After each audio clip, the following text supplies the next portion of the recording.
Assalamu alaikum. Welcome to lesson 26. This is a pretty short lesson, but we're going to take a look at verbs with repeated letters. So what do I mean by that? So as a reminder, verbs in Arabic, for the most part, are triliteral, meaning they have three root letters. For example, kataba has the root letters kaf, ta, and ba. We've seen this in previous lessons where we covered regular verbs and started looking at irregular verbs as well. So regular verbs in Arabic, they have two criteria. First is that they don't have ya, hamza, or waw as any one of the root letters. But in addition to that, they also should not repeat any of the root letters consecutively. So what do I mean by that? Well, in this lesson, we're going to take a look at verbs in which the second and third letter are repeated. So for example, the verb radda, which actually has the root letters ra, dal, dal.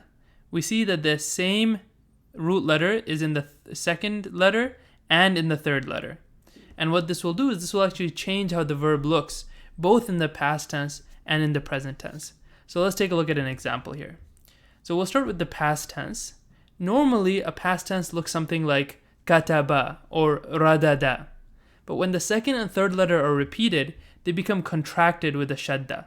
So instead of saying radada, which means he restored or he returned, like if I return an item to somebody, I say instead radda. Radda. He restored is radda. I can also continue that into the dual and plural. So those two men restored radda with a long alif at the end. Raddu, they all restored. Raddat, she restored. Raddata, those two women, they restored. So you'll notice here what's happened is in all of these cases we've just replaced the three letters radada with the shortened form radda. And I can do this as long as there isn't a sukoon on the final letter. So let me show you what I mean by that. So if you go to the next one here, radadna, this is equivalent to the form katabna. And you notice that on that third letter, on the ba in the case of katabna, and in the case of the dal here, and the second dal, we notice there is a sukoon here. Katabna, radadna. When there is a sukoon on that third letter, then the verb stops contracting. It goes back to its original separate form. So we go from raddata to radadna. Radadna. Which means, those women, they restored. And this actually continues into the second person. You restored, speaking to a man, is radatta. You two, radattuma. You all, radattum. You, speaking to a woman, radatti. Radattuma.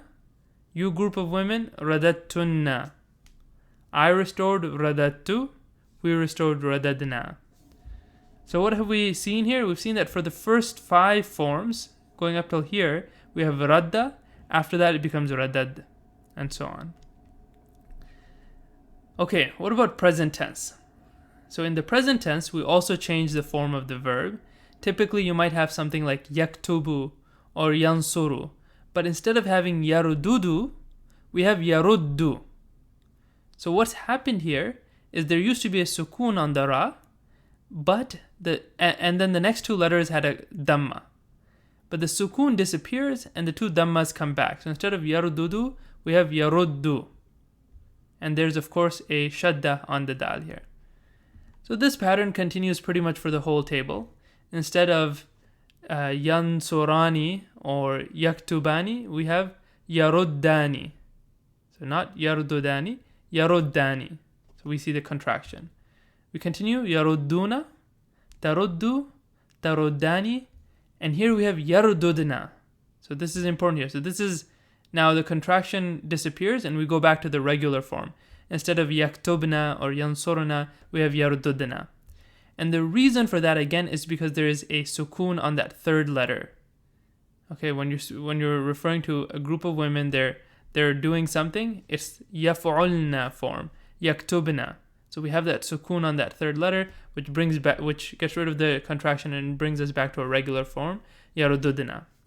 So in this table, where there is a sukoon on that third letter, you're going to go back and do the regular form. So yarududna, those women are restoring.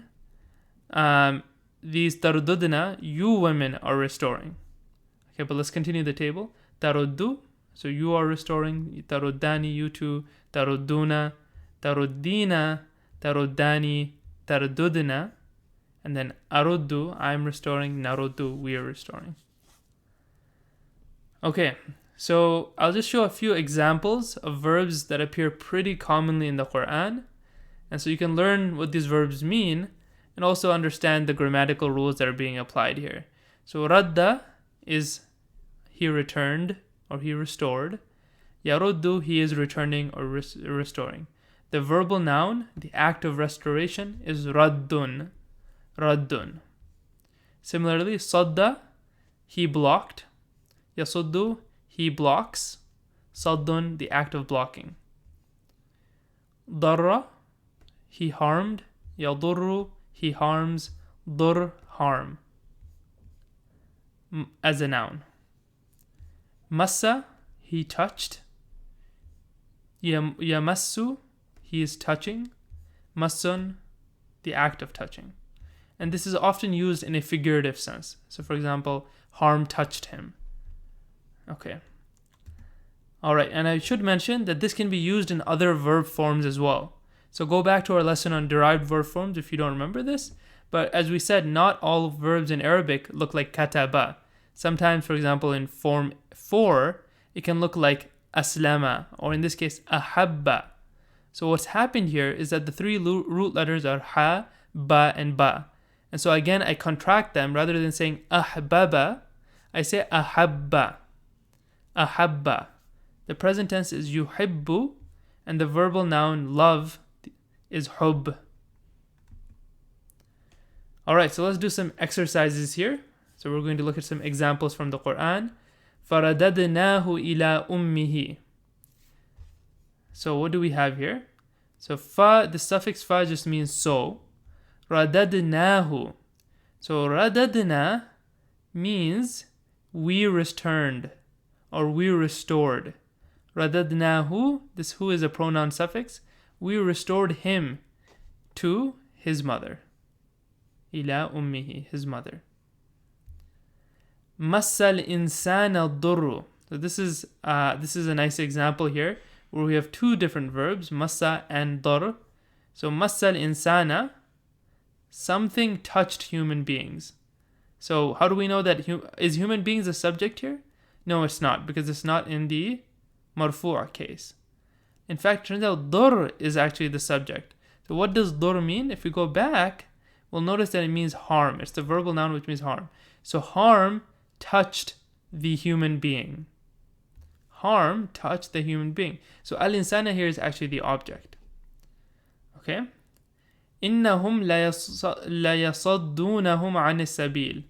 Indeed they, la here is a prefix, that means certainly. So indeed they certainly, يَصَدُّونَهُمْ. يَصَدُّون is exactly the same thing as يَرُدُّون. So indeed they are blocking whom? They're blocking them from the path. Okay. An, from, in this case, as-sabil, the path. لا تضرونه شيئا. Okay, لا تضرونه. So when you see la and the next verb has a ta, it can mean two cases. Either it could be a forbidding, don't do this, or it could be a negation. So you didn't do this or you don't do this. In this case, it's tadurruna. We notice that the na ending is still there. That tells us it's actually a negation, because if it was a forbidding, we know that the verb form, it drops its noon. La tadurru would mean don't harm. But in this case, it's la tadurruna, you do not harm who? Him. So you do not harm him. Shay'an here is actually kind of used as an adverb. It means in any way. So shay'an means a thing or anything, but you don't translate this as you don't harm him anything. You could say something like you don't harm him at all in English. Okay? So those are some examples that we'll do together. here are some more examples that you can do on your own, practicing these different verbs. And we will end here today. Jazakallah khair. Assalamu alaikum. Please do take a moment and just share this video with somebody else who might be able to benefit in just a few minutes.